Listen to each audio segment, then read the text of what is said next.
Well, our next speaker is Carlos Villegas from Rice University. Hi, my name is Carlos. I'm a researcher at the Kinder Institute for Urban Research here at Rice University. And what I'm going to talk to you about today is crisis informatics for urban resilience. But first, I want to talk a little bit about the Kinder Institute. So we're a think tank, but we do things a little different. We pride ourselves for being a think and do tank.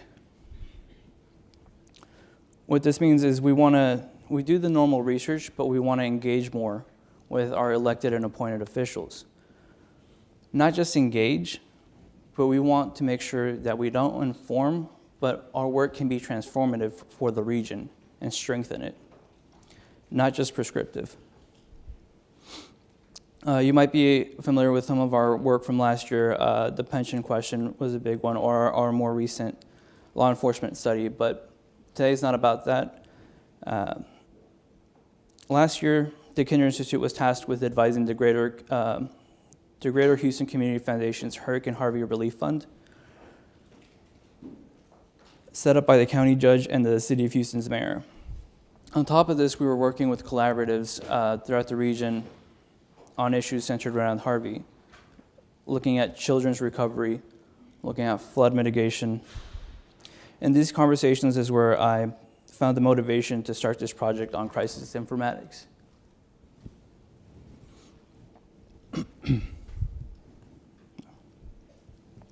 So some of these motivations is more data.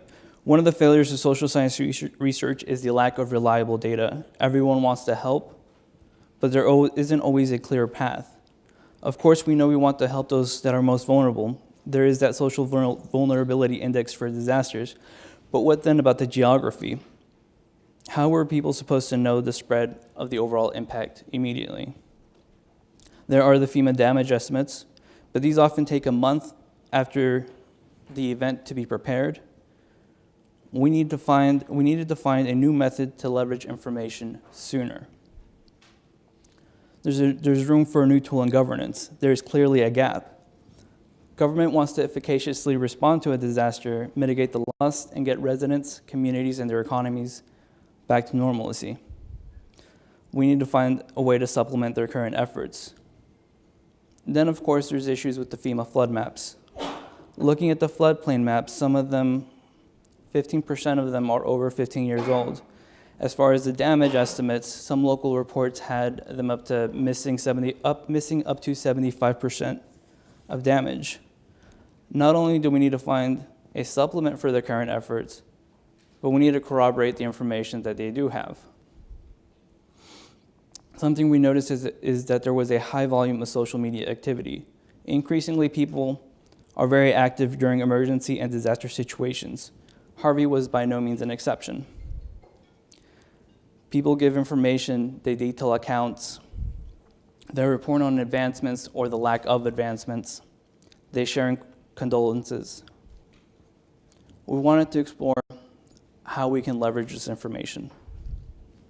And that's where we landed on crisis informatics. So it's a multidisciplinary field combining computer science, textual analysis, traditional social science on disasters. It's based on the premise that people use their information and communication technology tools like Twitter, Facebook, you name it, to cope with disaster and uncertainty. And think about it.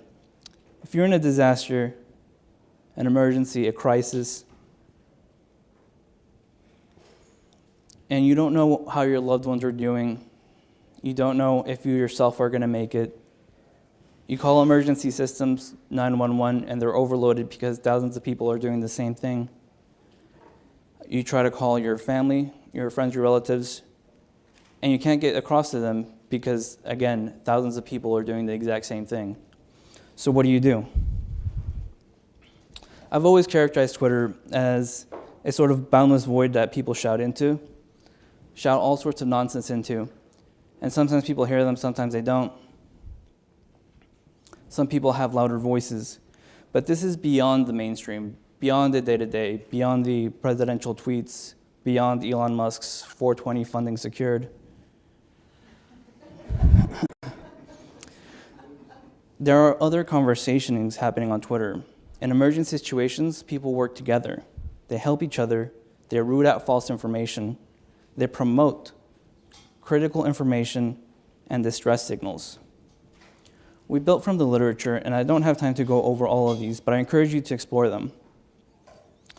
Twitter has been effectively used to evaluate the temporal and spatial aspects of disaster and emergency situations in terrorist attacks, earthquakes, and floods. This means beyond the nonsense, we can use this information to understand how people are responding to an event, where they are moving, where the event itself is moving, who is impacted, who is safe. This is critical information in emergency management and response. So some of the data we collected FEMA damage estimates down to the parcel level.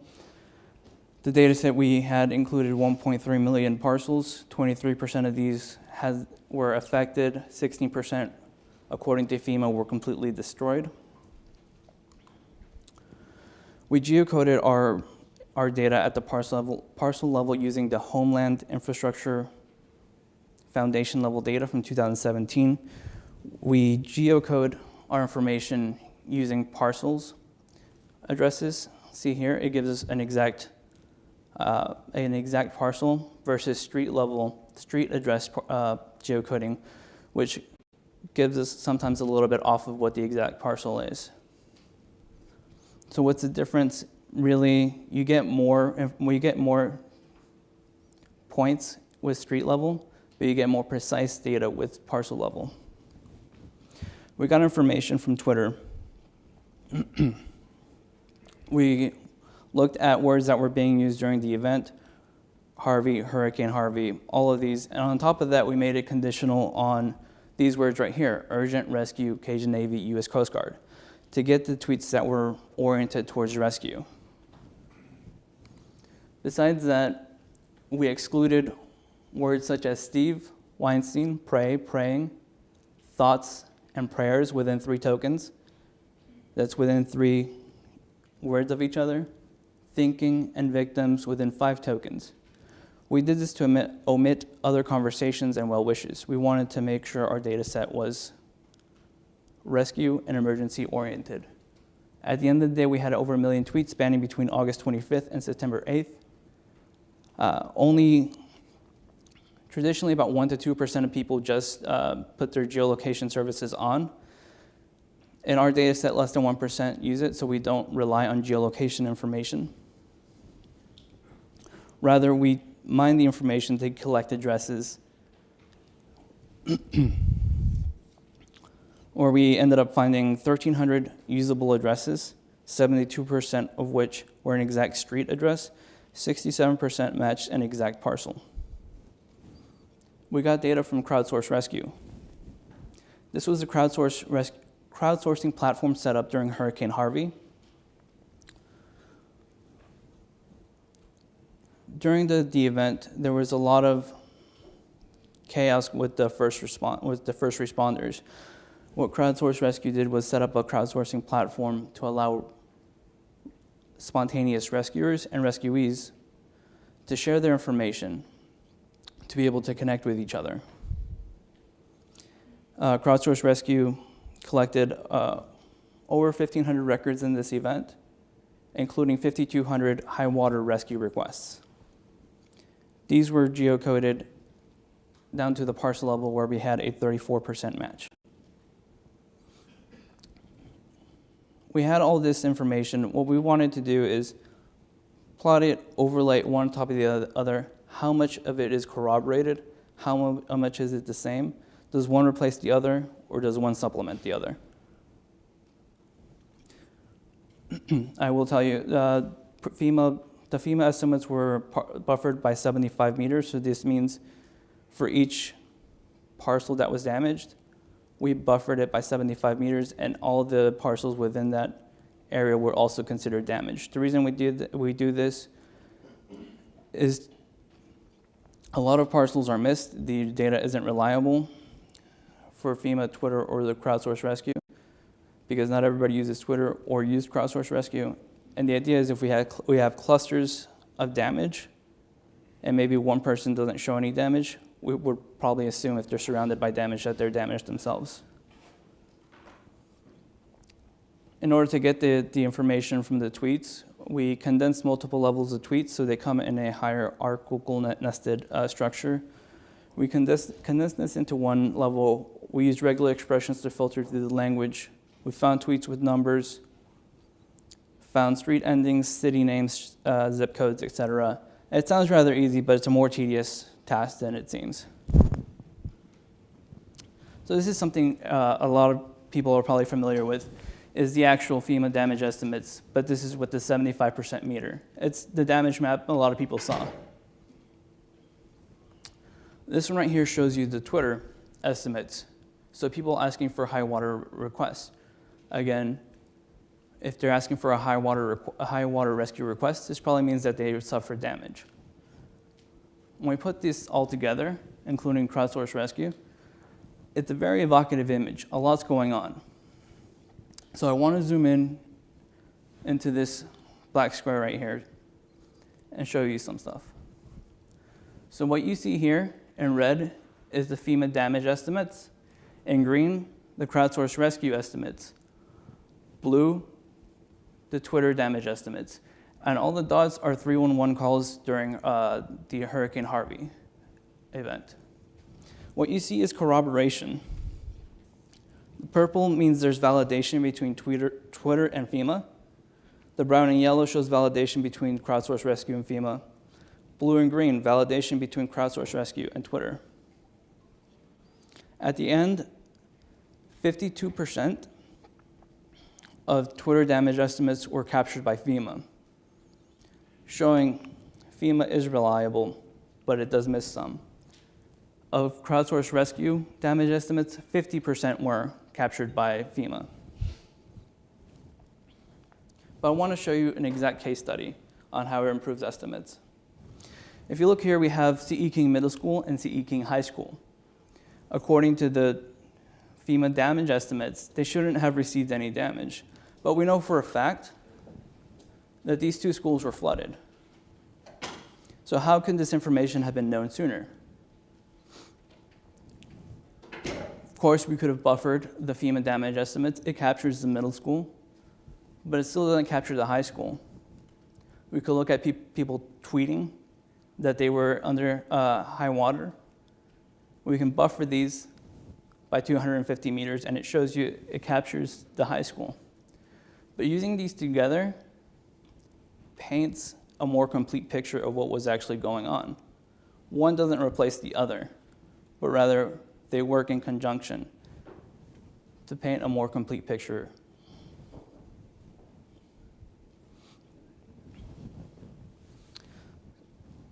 These systems, these communication technology systems, Twitter, Facebook, etc., they hold a central role in disseminating information and communication during disasters.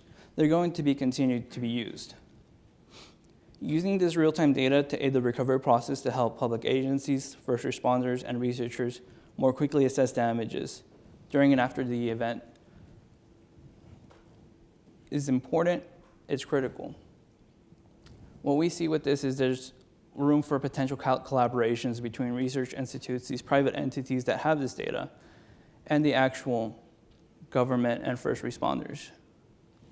Thank you.